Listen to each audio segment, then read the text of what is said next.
Oi, gente, Clau Alves. Hoje eu vim conversar com vocês sobre algumas alertas sistêmicas. E para isso eu resolvi olhar um pouco a biografia do pintor Vincent van Gogh, porque nela tem muitas questões ali que traz indícios de emaranhamentos sistêmicos dentro do próprio sistema dele. Então, a partir daí, eu quero deixar claro que, como não foi aberto um campo para olhar profundamente para o sistema do Van Gogh, do Vincent van Gogh, eu não tenho como afirmar, mas são todos indícios de emaranhamentos sistêmicos, tá? Então, eu vou começar dizendo que o Van Gogh, ele traz aí um entrelaçamento de destino, aparentemente, nas constelações nós chamamos de entrelaçamentos de destino. A partir do que, Cláudia? Baseado em que você diz isso? Baseado em alguns fatos.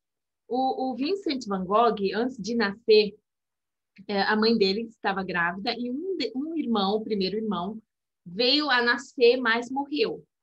E ele recebeu o nome de Vincent. Um ano aproximadamente depois, o Van Gogh nascia e a mãe deu o mesmo nome para o segundo filho. Porém, na constelação, nós entendemos quando há essa substituição, quando há essa aproximação tanto do nome quanto o tempo, há fortes indícios aí de entrelaçamentos de destino, ou também de que o Van Gogh tenha sido o filho da substituição, que é conhecido por todos nós como aqueles casos, né, onde a mãe perde um filho, o primeiro filho, e logo em seguida ela para amenizar essa dor, ela não olha, é como se ela não olhasse para essa dor profundamente, passasse por esse luto, e aí ela resolve curar a sua dor com outro filho. Não estou afirmando, tá? São todas especulações baseadas em estudos sistêmicos, tá bom? Então, que fique claro isso. Para afirmar, eu teria que abrir o campo, olhar todo o sistema e ver que pode ser, sim, que existam vários outros emaranhados até antes desse acontecimento com Van Gogh. Então, a partir daí, desta dinâmica, há muitos indícios de emaranhamento sistêmico, entrelaçamento de destino. Quando ele nasce, um ano depois, muito próximo a essa aproximação, a mãe dá a ele o mesmo nome do irmão. E nesse movimento também há uma segunda violação da lei, que é a segunda lei, a lei da ordem, né? Ele passa a substituir porque ele é considerado o primeiro filho. Então, fere também a lei do pertencimento, que acaba desta forma trazendo o primeiro irmão como alguém que nunca existiu, o excluído, né? E nas constelações nós entendemos que todos os filhos devem ser contados e pertencem ao sistema. Então, independente se ele chegou a nascer ou não, tá? Nós contamos também com os filhos abortados. E para que na ordem, né, do sistema tudo fique harmonioso. Então, Van Gogh nasce com esse, vamos dizer assim, vou pôr as aspas, com esse destino aí de substituir a dor daquela mãe no lugar do irmão. E ele cresce, e não dá para falar do Van Gogh sem falar da genialidade dele, né? E também do lado triste, que é todos os problemas emocionais que ele teve, todas as questões de relacionamento que ele teve também na vida, tantas questões e crises que ele passou. Enfim, a partir daí, nós vemos alguns movimentos que são totalmente sistêmicos, né? Há algumas desordens. Então, ele sai do lugar dele de força, que é o lugar de segundo filho, é o nosso lugar de força é ali, naquele lugar pelo qual a gente veio, né? Na linhagem dos filhos. Quando há essa substituição, esse lugar, né? Eu tomar e ocupar o lugar de um irmão, eu trago aí também muitos problemas sistêmicos, né? Muitos emaranhados, muitas questões para o menos. Isso traz uma série de problemas também. Então, a partir desse movimento, ele passou a também, de certo modo, carregar aí um destino muito ligado ao irmão que se perdeu, né? Então, por isso, tanto conflito, tantas questões na vida. Uma das outras questões também, quando eu li a biografia do Van Gogh, é a questão dessa ordem está muito em evidência, né? Que é também o segundo irmão. Ele tem um outro irmão, que é o Theo, mais novo que o Van Gogh, e o Theo também não consegue estar no seu lugar de força, estar na potência dele, né, de terceiro filho. O Theo ocupa praticamente o lugar de...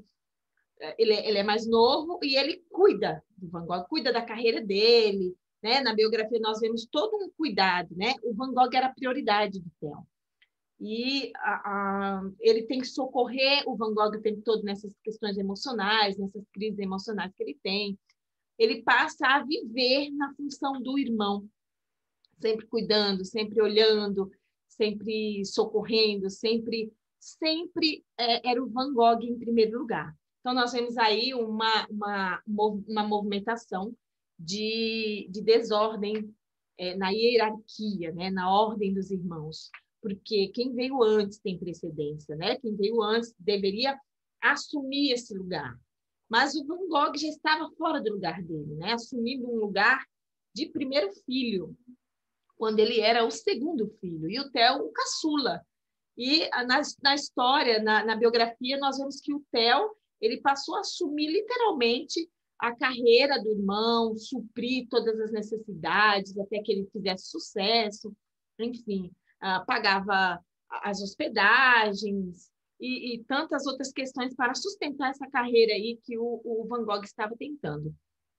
E nesse movimento nós vemos muito, né? O caçula fora do lugar também, isso devia ser extremamente pesado, porque ocupar o lugar que não é seu é pesado, traz muitas questões em nós, né? O Theo, ele tinha uma característica também de se anular muitas vezes e colocar o irmão em primeiro lugar, o tempo todo. Isso era muito evidente na biografia. E com o passar do tempo, nós vemos aí que o Van Gogh traz aí um destino bem difícil, uma trajetória de vida bem difícil, bem emaranhada, e ele chega a falecer aos 37 anos de idade, muito novo, né? Um destino bem difícil mesmo. E o Theo, que é esse irmãozão aí, que não estava no lugar de caçula, né? Sempre no lugar de maior.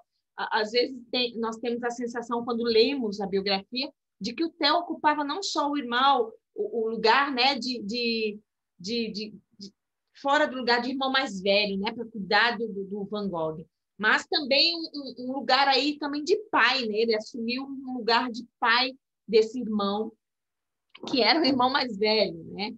Quem deveria aí dar, né, na lei da ordem, né? Quem deveria dar era o Van Gogh, e era o que acontecia ao contrário. Então, aos 37 anos, ele chega a falecer, numa morte muito trágica, e o Theo, não demora muito, 6 meses depois, o Theo também adoece e morre, né? O vínculo era muito grande, muito profundo entre esses irmãos, e os emaranhados sistêmicos, né, no sistema familiar. A partir daí, antes, né, desse falecimento do Theo, acontece muitas questões aí também que chamam muita atenção, que são as repetições do nome, né? O Van Gogh recebe o nome do primeiro irmão que faleceu, mas também na biografia fala que o Theo também coloca o nome de um dos filhos dele de Vincent Van Gogh, o nome inteiro, não só Vincent. Ele dá a esse filho o nome do irmão tão querido, né, que ele cuidava tanto. Então, um morre aos 37 e o outro morre aos 33 anos, que é o Theo, muito mais novo, e ambos estavam totalmente emaranhados, né? Por que eu estou trazendo essa questão para vocês? Porque a gente, quando faz essas análises, a gente tenta trazer para o público, né, para vocês que me acompanham aqui, um pouquinho desse conteúdo e desse discernimento, né, do que são efetivamente esses emaranhados pelos quais a gente fala muito nas constelações, né? E pelos quais as constelações olham profundamente para essas questões do lugar na ordem do sistema, quais as consequências disso, de ferir essas ordens, né?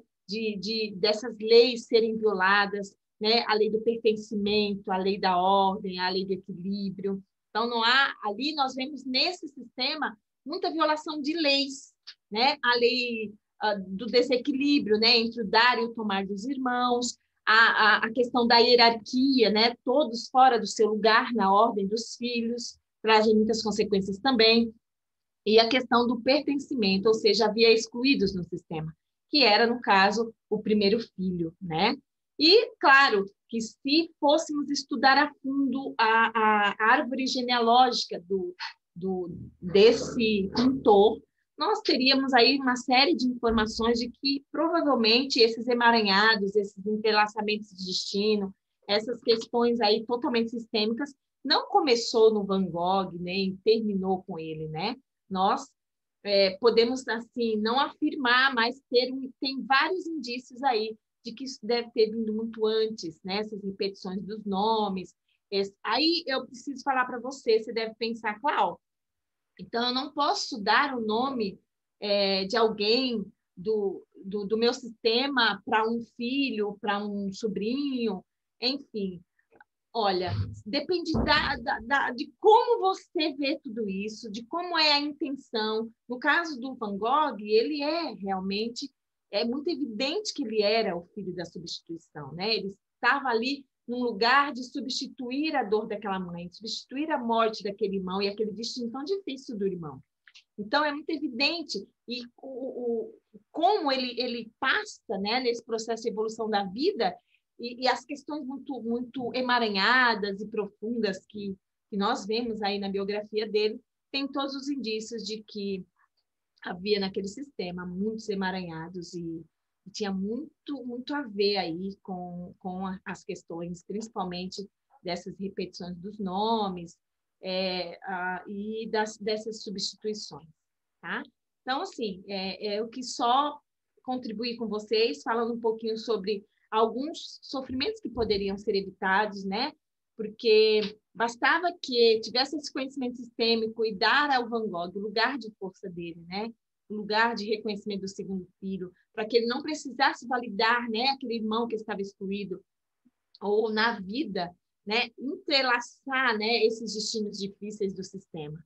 Então, fica aí um alerta para você que, né, talvez tenha passado por questões assim. Então, se ao dar o nome, né, foi com a intenção de substituição mesmo, internamente, de preencher um vazio de uma dor que veio antes, é muito complicado, porque existem muitas questões aí que podem trazer para a vida desse filho, né, que está vindo depois, muitos problemas na vida, em várias esferas, em várias áreas, tá bom? Então, que a gente possa olhar para essas questões aí sistêmicas com um olhar mais atento para alguns emaranhados que podem ser evitados. É claro que sem o conhecimento, são todos conhecimentos, movimentos inconscientes, mas agora, com conhecimento, nós podemos olhar com mais clareza para essas questões e ver, né, quais são os emaranhados que estão no meu sistema, quais são as leis ali que estão sendo violadas.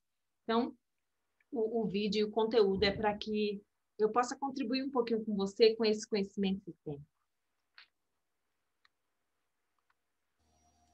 Esse for...